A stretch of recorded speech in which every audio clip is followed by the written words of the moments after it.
भाई और बहनों, विकास पूरी तरह से जनता तक तब पहुंच पाता है जब देश और प्रदेश की दोनों सरकारें साथ मिलकर ईमानदारी से काम करें। पिछले 4 वर्षों में राजस्थान में हालात इसके बिल्कुल उलट रहे हैं। हम दिल्ली से योजनाएं यहां राजस्थान में भेजते हैं, लेकिन यहां जयपुर में कांग्रेस का पंजा उस पर झपटा मार देता है। कांग्रेस को राजस्थान के लोगों की परेशानी से, आपकी दिक्कतों से कोई लेना देना नहीं है।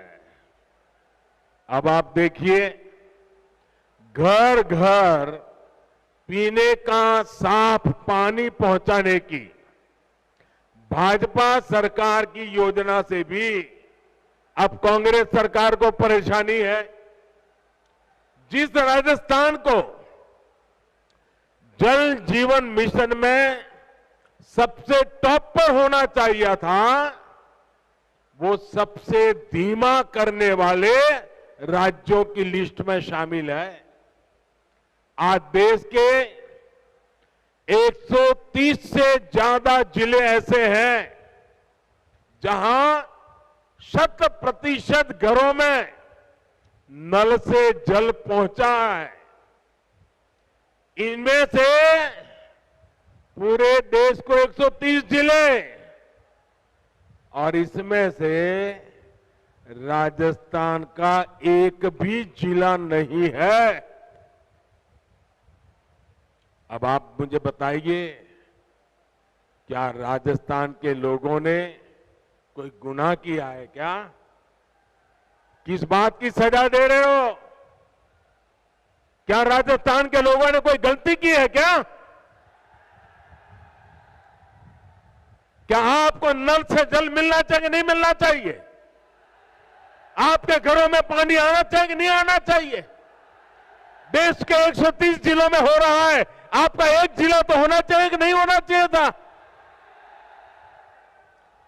साथियों, गलती राजस्थान के लोगों की नहीं, गलती यहां की कांग्रेस सरकार की है। कांग्रेस सरकार ने 4 सालों में राजस्थान का बहुत नुकसान किया है, और ये बात कांग्रेस के नेता भी अच्छी तरह जानते हैं।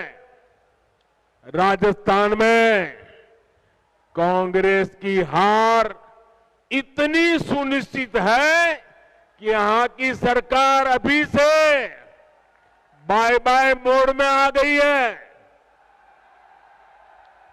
मुझे पता चला है कि कुछ मंत्री विधायक तो अभी से अपने सरकारी बंगले खाली करके अपने खुद के घरों में शिफ्ट होने लगे हैं। अपनी हार पर इतना भरोसा सिर्फ कांग्रेस के नेता ही कर सकते हैं। साथियों, पुरानी कहावत है कि दिया बुझने से पहले जोर से लपलपाता है। अपनी हार के डर से कांग्रेस भी ऐसा ही कर रही है। इसके लिए वो राजस्थान के लोगों को गुमराह करने पर उतर आई है। लेकिन भाइयों बहनों, आपको याद रखना है, कांग्रेस का एक ही मतलब है।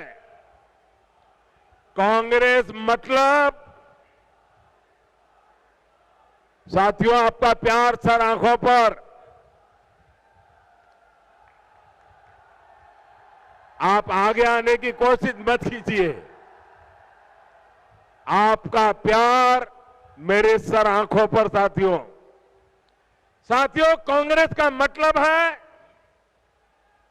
लूट की दुकान, झूठ का बाजार, लूट की दुकान, झूठ का बाजार, जो ये इन दिनों बड़े बड़े वायदे किए जा रहे हैं, उसमें लूट के इरादे और झूठ के पिटारे के सिवा और कुछ नहीं है। साथियों, कांग्रेस की झूठ और छलावे की राजनीति का शिकार सबसे ज्यादा राजस्थान का किसान हुआ है। आप मुझे बताइए, पिछले चुनाव में कांग्रेस ने किसानों का कर्ज माफ करने का वादा किया था। कांग्रेस ने वादा किया था। इनके नेता ने 10 दिन के भीतर भीतर कर्ज माफी की कसम खाई थी। क्या किसानों का कर्ज माफ हुआ? 10 दिन, 10 महीने और अब 4 साल कर्ज माफ हुआ क्या? किसानों को कुछ मिला क्या? यहां के किसान इतनी बड़ी मात्रा में बाजरा उत्पादन करते हैं। हमने मोटे अनाजों को श्री अन्न के तौर पर प्रमोट किया, दुनिया में पहुंचाने का बीड़ा उठाया है। बाजरा पड़ोस के हरियाणा में 2350 रुपये प्रति क्विंटल बिका, 2350 रुपया प्रति क्विंटल, और ज्यादा दूर नहीं हरियाणा में। और यहां राजस्थान में वही बाजरा किसान 1300 रुपये में बेचने को मजबूर हो गया। हमने राजस्थान के किसानों के लिए नर्मदा का पानी पहुंचाया। इन्होंने इसे रोकने में भी कोई कसम नहीं छोड़ी। किसानों से यही नफरत कांग्रेस की फितरत है, यही इनकी हकीकत है। साथियों, विकास के लिए यह जरूरी होता है कि सरकार ईमानदार भी हो और सरकार स्थिर भी हो। आज दुनिया में हिंदुस्तान का सम्मान बढ़ा है क्योंकि देश में आज एक स्थिर सरकार है। आपने स्थिर सरकार बना करके मुझे काम करने का मौका दिया है। जिन जिन प्रदेशों ने लगातार स्थिर सरकारों को चुना है, डबल इंजन सरकारों को चुना है, वहां प्रदेश भी तेजी से विकास कर रहे हैं। लेकिन राजस्थान में जब से कांग्रेस सरकार आई है, इन्होंने क्या किया?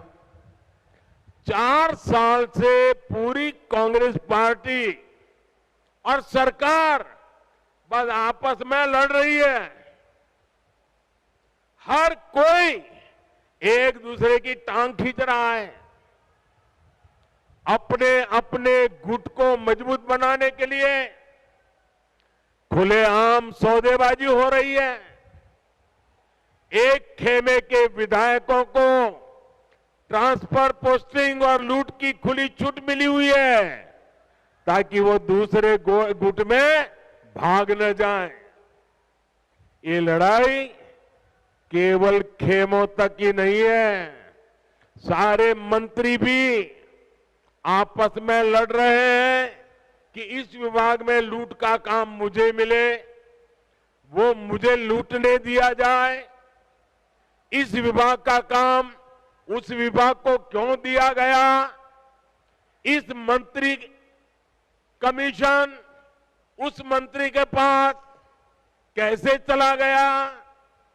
पूरी राजस्थान सरकार इसी खींचतान में लगी पड़ी है और इस पर पूरी खींचतान के बीच राजस्थान के मुख्यमंत्री अपने बेटे का भविष्य बचाने में जुटे हुए हैं। उन्हें राजस्थान के बेटे बेटियों की कोई चिंता नहीं है।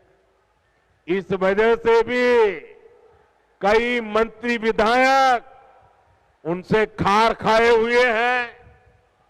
आप मुझे बताइए साथियों, क्या ऐसे लोग राजस्थान का भला कर सकते हैं? राजस्थान के युवकों का भला कर सकते हैं? राजस्थान के गांवों का भला कर सकते हैं? राजस्थान के किसानों का भला कर सकते हैं? इन लोगों से राजस्थान के विकास की कोई उम्मीद नहीं की जा सकती है भाइयों। इन लोगों को मैं आज दो टूक कह देना चाहता हूं। अब ये भ्रष्टाचार की नुरा कुश्ती बहुत हुई। अब लोकतंत्र के अखाड़े में जनता जनार्दन फैसला करेगी। अब राजस्थान को स्थिर सरकार चाहिए। अब राजस्थान को डबल इंजन की सरकार चाहिए। अब राजस्थान को परिवारवाद नहीं, अब राजस्थान को विकासवाद चाहिए।